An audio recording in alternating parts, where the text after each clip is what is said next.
Hi, everybody. Welcome to English Digest. I'm Tom. I'm Stephanie. And today we're talking about something called refrigeration. Okay, it's our history unit.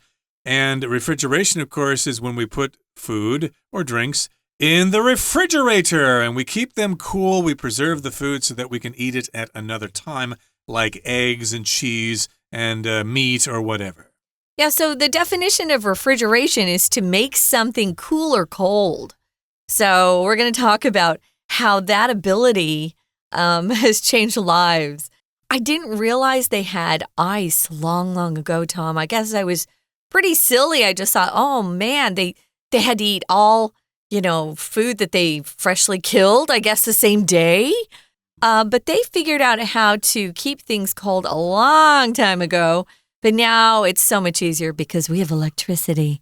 So let's get started. We're going to talk about the history. I love the history unit. I think you'll enjoy this as well. We're going to read through today's lesson and then we'll be back. On blazing hot summer days, fresh ingredients and cool refreshments straight from a refrigerator feel like nothing short of a miracle. However, chilled foods didn't begin with modern refrigerators. In fact, the origin of refrigeration precedes the invention of this now indispensable appliance by centuries. Initially, the quest for refrigeration was motivated more by the desire to cool beverages than to preserve food. The ancient Greeks and Romans, for instance, used snow stored in insulated pits to chill wine. Around the 4th century BC, the Persians made a significant stride in refrigeration techniques when they devised the yakchal. Fashioned from thick mud brick walls, these innovative dome-shaped structures preserved ice and consequently food in a primitive yet effective manner.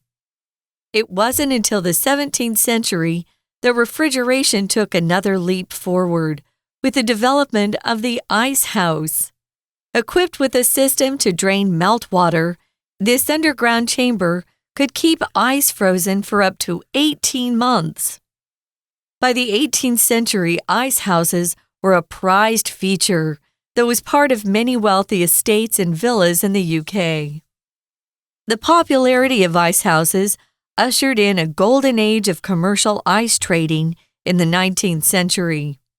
Initiated by American merchant Frederick Tudor, in 1806, this lucrative trade demanded extensive labor for the purpose of harvesting, transporting, and selling ice. This industry boomed in North America, and Norway in particular. During the peak of the ice trade in the 1890s, Norway exported a staggering 250,000 tons of ice a year. What followed, however, is hardly a surprise to us now. The introduction of the electric refrigerator in the early 20th century spelled the end of the ice trade. As we rely on the convenience of modern refrigeration today, let's not forget to appreciate the history of the innovations that came before this marvel of modern life. Okay, it's time for us to discuss the contents of today's lesson. We're talking again about the history of refrigeration. The word refrigeration is interesting because re means again, and fridge is related to the word frigid, which means really cold. So you're making something cold again. You are refrigerating that thing. And again, the appliance in your home is called the refrigerator, or sometimes just the fridge for short. Okay, so Here we begin by saying, on blazing hot summer days, fresh ingredients and cool refreshments straight from a refrigerator feel like nothing short of a miracle. So yes, indeed, on a blazing hot summer day, we are looking for some kind of refreshment. That can be food or drinks that make us feel new and alive, and we can feel calm if we have those things. Usually these are served in the summer. They make us feel cool during the summer. I don't think there's refreshments that we have in the winter. We wouldn't call a cup of hot coffee a refreshment, would we? Oh, we would, actually. I was just going to say, if you go to a party or an event or maybe a short meeting, they'll always say, in America, they'll always say, and we're serving refreshments afterwards. that gets people to go because everybody wants some sort of, snack. So it could be a cookie, it could be coffee, it could be something cold. But yeah, refreshments in Taiwan to me, all I think is cold. I just want something cold. I was shocked the first time I went to a drink shop in Taiwan during the winter and tried to get my, a bingsha? And they looked at me like I was crazy. Like, what are you doing drinking a bingsha in the winter? And I'm like, they're good all the time, aren't they? I don't think Taiwan's that cold. But yeah, if it refreshes you, it makes you feel just like you have more energy, right? It gives you some more energy and you just feel a lot better. So we're going to talk about how on these blazing hot summer days, things like that can make all the difference. Blazing, we use blazing to talk about something that's very intense and hot. For example, if you start a fire, you'll talk about the blaze. Wow, it's really blazing. But here on blazing hot days, we're referring to that sun in the sky that is very, very hot. And on blazing hot summer days, you want something cold. Someone could say, yeah, what's the weather like outside? It's blazing hot, which means it's really, really hot and you just want to stay inside. Yep, indeed. Blazing here, of course, reminds me of one of my favorite movies, Blazing Saddles. I don't know if you've ever seen that before. But I know it. It's famous. It's kind of an acquired taste. Some people think it's stupid. It's a lot of toilet humor. Yeah. I found it quite humorous. But that's another subject. In any case here, yes, on a blazing hot summer day, you might want a refreshment to stay cool. And, of course, a lot of times it will come from a refrigerator. However, chilled foods didn't begin with modern refrigerators. Okay, so we have a history of chilled foods. We didn't get the refrigerator and then start having cold food as a result of those appliances. No, the concept of keeping food cold existed long before refrigerators were invented. They just went about it a different way. Oh, centuries ago. If something's chilled, it's cooled down. They often will chill wine. It's kind of chilly outside. You'll hear us say that, just a little bit cold. Maybe you need a sweater if it's chilly, a little chilly, but not a winter coat. If it's chilly, I wouldn't put on a winter coat. Anyway, yeah, so those chilled foods started a long time ago, long before we had modern refrigerators. In fact, the origin, where something came from, how it was invented, the origin of refrigeration precedes the invention of this now indispensable appliance by centuries. If something precedes something else, it comes before it in time. So maybe you say if something precedes an earthquake, it came before that earthquake. I was just thinking, what precedes an earthquake? Sometimes animals will act funny right before an earthquake. They sense it before human beings can, or even our machines. So something precedes something else, comes before. You could say, I went to a really interesting talk yesterday. Actually, there were several talks, and this speaker preceded my friend that I went to actually hear. So that speaker went first. So, yeah, we're going to talk about this now indispensable appliance. What are we talking about? Indispensable means you have to have it. Dispensable is also a word. It means it's not necessary or essential, but in changes that completely. In means the opposite. It's indispensable. You have to have it. We're talking about the refrigerator. Right. And I should mention that we have two appliances that are together usually. We have the refrigerator, which is a cooler temperature, but not making the things icy. And then the portion of your refrigerator that turns things into ice is called the freezer. Okay, so yes, indeed, we've got the refrigerator, and most refrigerators have those dual purposes. They do both. They refrigerate and they freeze. Or you can just buy a freezer too, right? Right. It depends on your needs. Mm-hmm. If you need to freeze both. a lot of stuff, maybe if you work in a restaurant or something, you need a freezer. Yeah, you would never just have a freezer. You would also have a refrigerator in your kitchen that had the dual usage. And then we have a friend, Terry. She has her own freezer out, which she stores more food she makes. She is a good cook. So she wants to keep it for a longer time. You need a freezer. Refrigerator won't store things that long. Okay, in the next paragraph here, it says, initially, or at the beginning, the quest for refrigeration was motivated more by the desire to cool beverages than to preserve food. So here we've got the word the quest, which means that's a desire. It's a search for something. It's some kind of purpose you have, an adventure, a goal, or whatever. So the quest for refrigeration, the desire to have refrigeration, was motivated more to have cool beverages than to actually preserve food. We use it for both purposes nowadays, but back then they just wanted to have those beverages feel cooler when you drank them. Well, let's just say what beverages we're talking about. They're talking about wine. So I guess even back then, I don't drink wine, but maybe back then there was such a big difference between cool wine and just, room temperature. That's how we describe something that is the same temperature as the room you're in, room temperature. So they came up with some way to keep that wine cooler or to cool it down. The ancient Greeks and Romans, this is centuries and centuries ago. For instance, here's an example. They used snow that they would store in insulated pits to chill wine. A pit is a big hole, usually a hole in the ground. And then if you have insulated something, we have insulated walls now in our homes to keep the heat and the cold out. But back then, they probably used mud and dirt to insulate those pits, and then they'd use that snow in there, and they'd stick their wine in there. They didn't have, I don't know if they had bottles of wine or they had another kind of container for things back then. A cask or a barrel, maybe? Yeah, maybe a barrel. Anyway, that's where they would store their wine. That's how they kept it cool. Right. They insulated those pits, and they did this to chill wine. And around the 4th century BC, the Persians made a significant stride in refrigeration techniques when they devised the yakchal. Okay, I hope I said that right. If something's Persian, it refers to ancient Persia, which is modern-day Iran. Okay, they're basically the same thing. Persia is just the old name for Iran, but they're still considered Persians, and that's why sometimes Iran and Iraq don't get along, because that's a fight between the Arabs and the Persians. They're different groups of people. And if you go to a store, ladies or guys out there who like to shop, there are home furnishings where they sell Persian rugs. Those are made in the Middle East. They're considered to be of the highest quality. Right now, guys, we're going to take a quick break, listen to our Chinese teacher, and then we'll be back.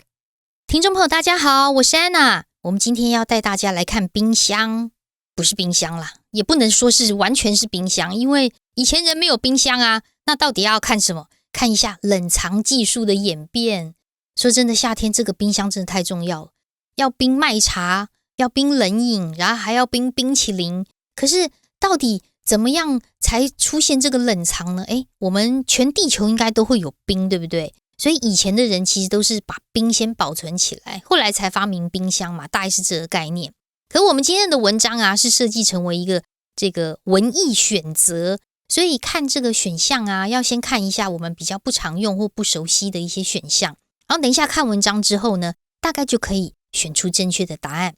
首先我们先来看一下这个选项当中 G 选项 G 的这个 stride 是动名词，同一个字啦，它可以指跨大步，或者是大步的往前跨，或者有进展进步的意思。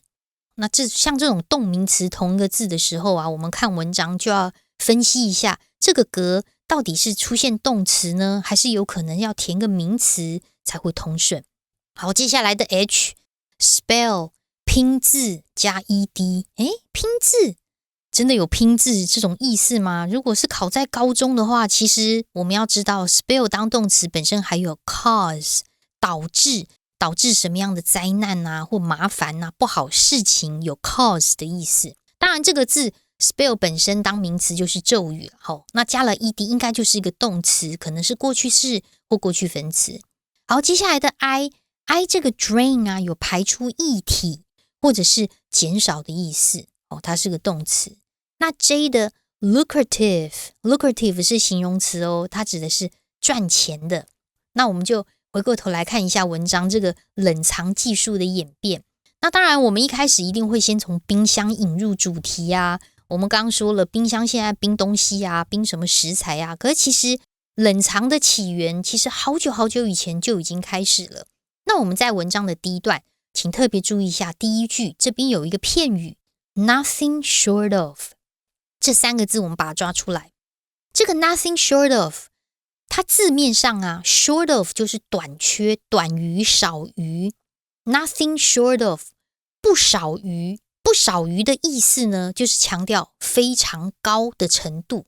所以你看后面 nothing short of a miracle， 不比一个奇迹还要少哦。那中文翻过去其实就是简直就是简直就是根本就是个奇迹啊，就强调它的程度很高，东西很好，简直就是如何如何。好，我们笔拿出来哦，因为另外它这个反义词的片语叫做 nothing more than。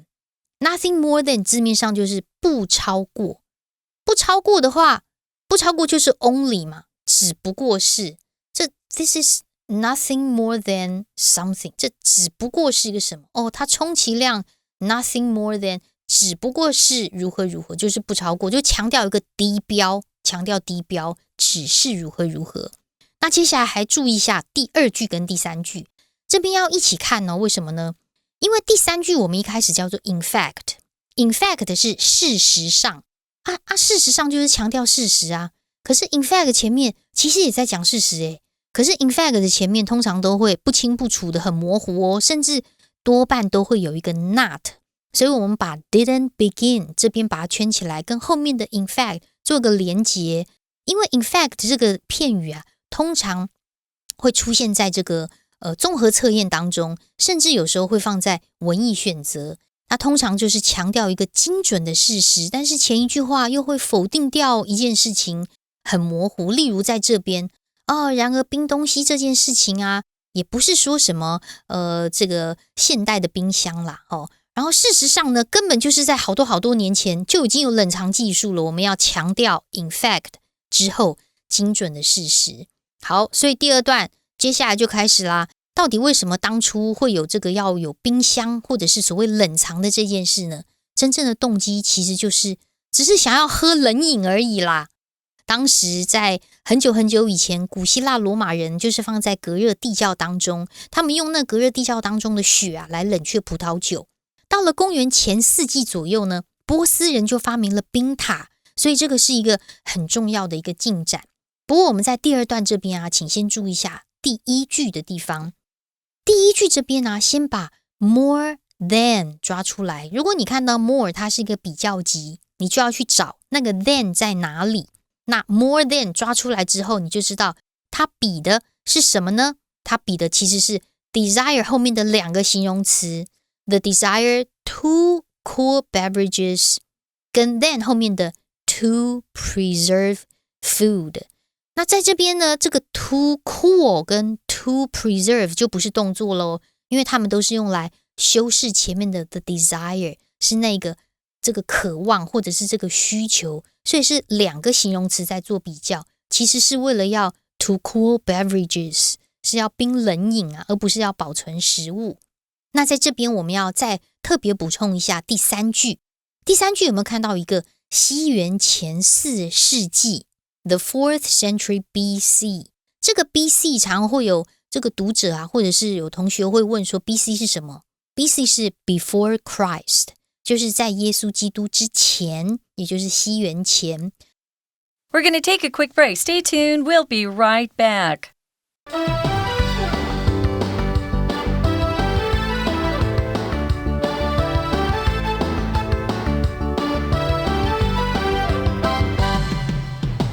Welcome back, guys. We're talking about the history of refrigeration.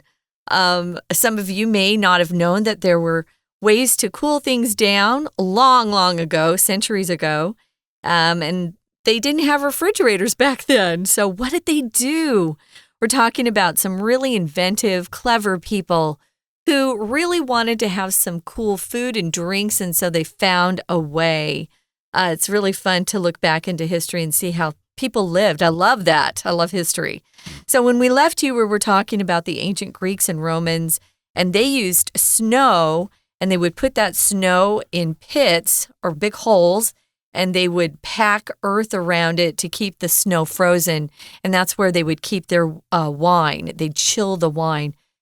Chill is actually a verb, to chill something, to chill wine, or if you want to use it as an adjective, it's chilled wine with an ed, chilled wine. So around the 4th century BC, when we left you, we were talking about Persians who were in modern-day Iran, and they made a significant stride. A stride is a big step. So if it's significant, it means they made a big improvement in their refrigeration techniques when they devised what we're calling the yakchal. We don't speak this language, but I'm sure that's close, yakchal. What is this, Tom? Well, it's fashioned from thick mud brick walls, and these are innovative dome-shaped structures which preserved ice and consequently food in a primitive yet effective manner. So that's basically what a yakchal is. Basically, it is made from thick walls that are made from mud bricks. Okay, bricks that are made from mud. They're very thick, so they're very insulated. And we also describe them as dome-shaped structures. A dome is like a half sphere. Many buildings have domes on the top of them, so these structures are shaped like domes. Maybe that keeps the cold air inside better than, say, a square shape or something like that. They probably were able to figure that out. And, of course, it preserved ice. It kept things cold inside there so the ice did not melt. And then later they thought, hey, we can put ice in there. We can put wine in there. Why don't we put other things in there like meat after we've killed some deer or animals or camels or whatever?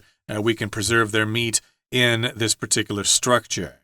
Yeah, I often think of just taking a basketball and cutting it in half to have a dome shape. But it's actually elongated. It's like somebody's pulling up the top of that. It looks like an arch with the dome on top of it. But yeah, I think that shape itself actually cools things down. I remember being in Europe and it's hot in the summer and we were out looking at, sightseeing and stuff. And I'd always trying to find a cathedral with a dome because they were cooler, much cooler. So maybe it has something to do with the shape. I'm not a scientist here, so I'll have to look into that and see if we're right. But these were innovative, very creative, clever, newly shaped structures, and they preserved ice. And consequently, or as a result of that, because they had the ice, they could save their food for longer. So it was primitive. Well, it wasn't really modern. It was primitive, but it was effective, and it worked. It did the trick, as we like to say sometimes. Now, moving on to the next paragraph here, it says, it wasn't until the 17th century that refrigeration took another leap forward with the development of something called the ice house. So we've talked about some things that happened in the past. Now we've moved up to the 17th century, which would be the 1600s. And they had something called the ice house then. Yeah, what the heck is an ice house? Is that like an igloo or something like that? Not really. So this was another significant stride forward, a big step. So what did they do? They would equip a system. So this ice house was equipped with a system to drain meltwater, and this underground chamber could keep ice frozen for up to 18 months.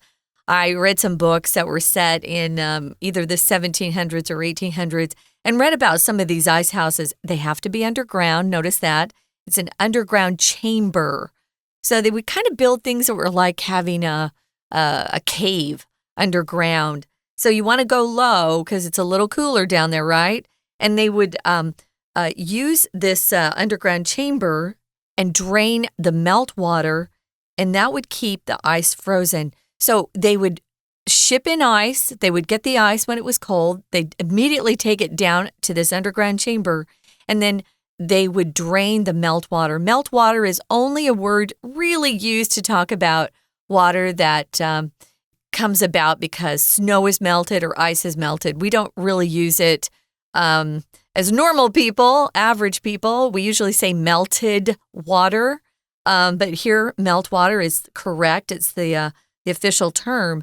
And so that meltwater would drain away. It was usually, these underground chambers were usually located by a river, or some sort of a stream. And that's where that meltwater would go. But wow, they could keep their ice frozen for up to 18 months. That's a long time. That's enough to cover a year, so you can put ice in there in the winter and you can have something cold to drink during the summer. And by the 18th century, ice houses were a prized feature that was part of many wealthy estates and villas in the UK or the United Kingdom. So they were a prized feature of an estate or a villa in the UK. If you had some money, if you were a nobleman or something like that, you were a duke or an earl or whatever, and you had a really, really big mansion, you had a big estate, then of course you would also want to have an ice house, because when you had your guests over, you could say, hey, we've got some very cold wine here that we just got from my ice house. Aren't you impressed? I wanted to mention in the 18th century, because of the class system in England, those who had villas were actually beautiful homes, but they were in the city. They weren't their estates that, more people had that you'd go out, but they were unattached. They weren't attached to any other houses. So it was like having a single dwelling in the city, but boy, you had to have lots of money to own one of these things back in the day. This is in the UK. Now, the popularity of ice houses ushered in a golden age of commercial ice trading in the 19th century. People learned how to make some money. You got to make some money always. To usher in means to prepare the way or to be the first person to go in. If you go to a show and you go see maybe a Broadway musical, or maybe you're here in Taiwan, you go see a drama, they have people who have jobs called ushers, and they will go ahead of you. They'll take your ticket. They will go ahead and show you where to sit. So if you usher something in, it's like you precede or you come before something else.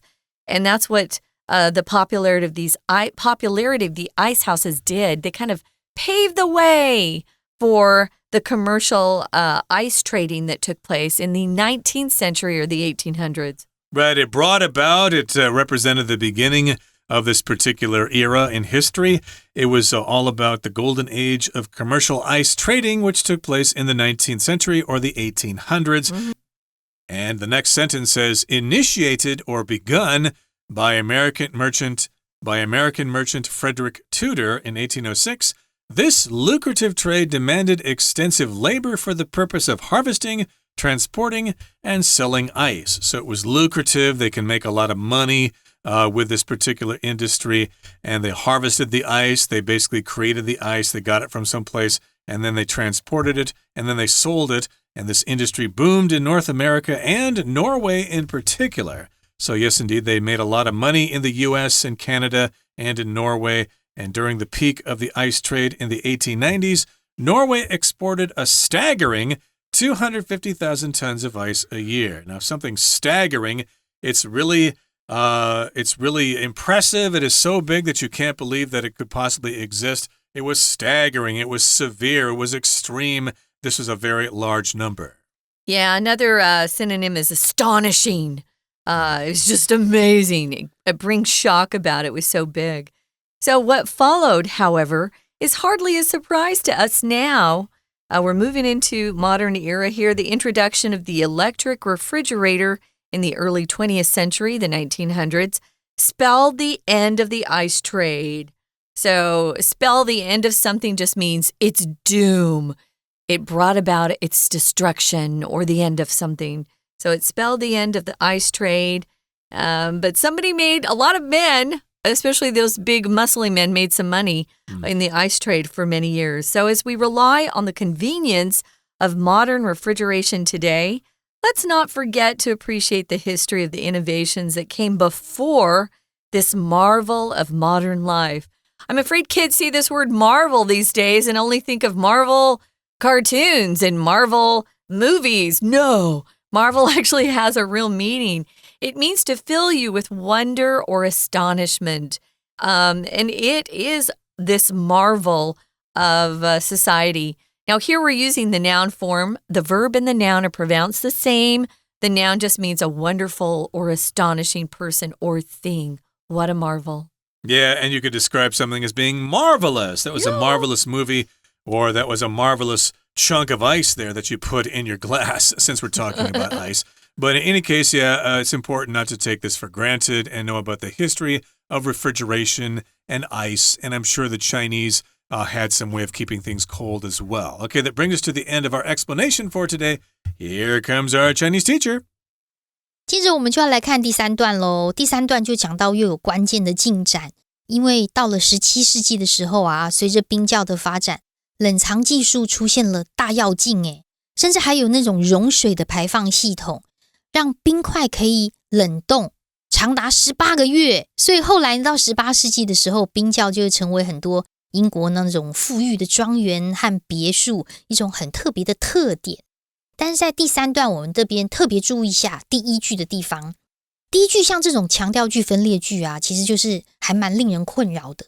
我会建议大家先把 it was 跟 that 这3个字先抓出来，因为它其实是插入在完整句子里面的所谓强调句。那留下来的 not until the 17th century 还有 refrigeration took another leap forward with blah blah blah 一直到句尾，这个地方原本就是很单纯的 until 的用法， until 加时间就强调时间之前的状况嘛。